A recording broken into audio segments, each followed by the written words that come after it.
लोग ये जानना चाहेंगे कि आज बहुत ही बड़ा बांग्लादेश पर संकट है। आप जैसे महान संतों की कृपा से इस हिंदुस्तान को बचाया जा सकता है और आप जैसे संतों की जड़ों की धूल से ये हिंदुस्तान पे होने वाले अत्याचार को खिलाफ, अन्यायों के खिलाफ आप जैसे संत की आवाज उठा सकते हैं। जो बांग्लादेश पे अत्याचार हो रहा है, इसके लिए आप क्या आशीर्वाद प्रदान करेंगे? हिंदुस्तान को क्या ताकत देना चाहेंगे? सबसे पहले तो मैंने इस बात पे बात की उसी टाइम पे कि सबसे पहले तुरंत मोदी जी को अपनी सेना भेज करके पुनः बांग्लादेश को फिर भारत में मिलाकर भारत और बांग्लादेश एक कर देना चाहिए।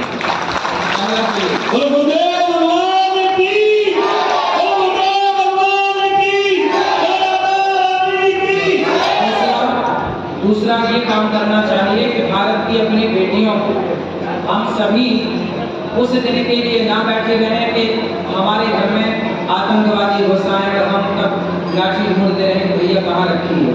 अपनी बेटियों को अभी से झांसी की रानी बनाने की तैयारी करो, अपने बेटों को अभी से शिवाजी बनाने की तैयारी करो। जब तक आपकी बेटियां झांसी की रानी नहीं बनेगी तब तक वो अपनी रक्षा नहीं कर सकती।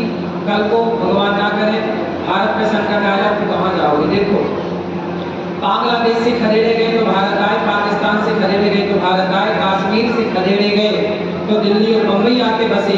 जिस दिन भारत से खदेड़े जाओगे कहाँ जाओगे? इसलिए भागने का नहीं, डट के सामना करने का। अब तो तलवार लेकर के झांसी की रानी की तरह आत्मरक्षा आत्मसम्मान की लड़ाई खुद लड़नी पड़ेगी। वरना कश्मीर से भागे थे तब सेना और तब पुलिस सब तो थी, तब भी भागना पड़ा था। किसने रक्षा की थी उन कश्मीरी पंडितों की?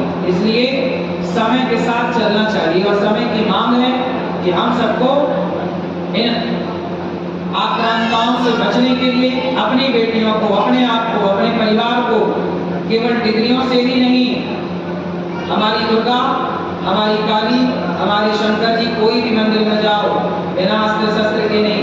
हनुमान जी लंका गए तो वहां ज्ञान से समझाया, नहीं समझ में आया तो हनुमान जी ने गदा से समझाया तो सबको समझ में आ गया।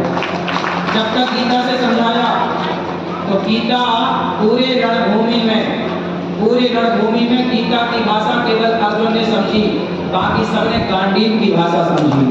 तो जो गीता से माने तो गीता से समझाओ, जो गांडीव से माने तो गांडीव से समझाओ। आपके एक हाथ में गीता हो, भैया गीता से मान ले, हम शास्त्रों से समझा रहे हैं, ठीक ठीक लॉलीपॉप ले ले मान जा। और यदि गीता से ना माने तो फिर गांडीव निकालना ही पड़ेगा, तब देश की रक्षा होगी, वरना बर्बाद हो जाएगा ये देश यदि नहीं जागा तो। गुरुदेव, छोटा सा और प्रश्न। उत्तर प्रदेश की राजनीति में अयोध्या में एक मुस्लिम दरिंदा एक हिंदू लड़की के साथ बलात्कार कर देता है, नाबालिग बेटी के बहन के साथ। और एक कन्नौज में दरिंदा समाजवादी पार्टी का डिप्टी सीएम कहा जाने वाला कन्नौज की धरती पर भी एक अत्याचार आकर और एक नाबालिग बेटी के साथ बलात्कार कर देता। और ये समाजवादी गुंडे एक रहे क्योंकि जातियों में न बटे, क्योंकि प्रभु श्री राम 500 वर्ष बाद आपके चरणों की रस, आप जैसे संतों, हिंदुस्तान में आप जैसे संतों की कृपा से मंदिर राम मंदिर श्री राम। तो हमारे यहाँ जातियां व्यवस्था के लिए बनाई थी, आपस में लड़ने के लिए नहीं बनाई थी। हम चार जाति, ब्राह्मण क्षत्रिय वैश्य शूद्र, ये चार जातियां नहीं है, ये चार व्यवस्था है। और हम चारों एक पिता की संतान है, चारों भाई हैं, इसलिए हम सबको मिलजुल के रहना चाहिए। दूसरा, बलात्कारियों अभी यहाँ बंगाल में, कोलकाता में, कलकत्ता में एक बेटी, डॉक्टर बेटी के साथ दुराचार हुआ। जितने भी भारत में बलात्कार होते हैं, इन सभी बलात्कारियों के साथ क्या होना चाहिए? मैंने इन कथा में बोला कि इन लोगों को चौराहे पर खड़ा करके पूरी दुनिया के सामने इनको फांसी देना चाहिए। जब चौराहे पर फांसी दी जाएगी ना तो होगा क्या?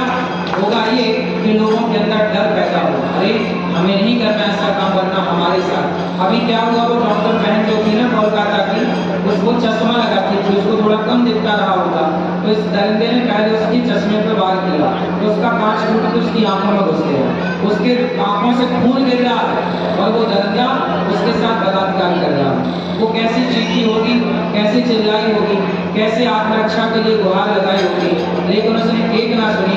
उसकी उंगलियां भी काट दी और उसके शरीर पर, गुप्त अंगों पर खूब प्रहार किया, पूरा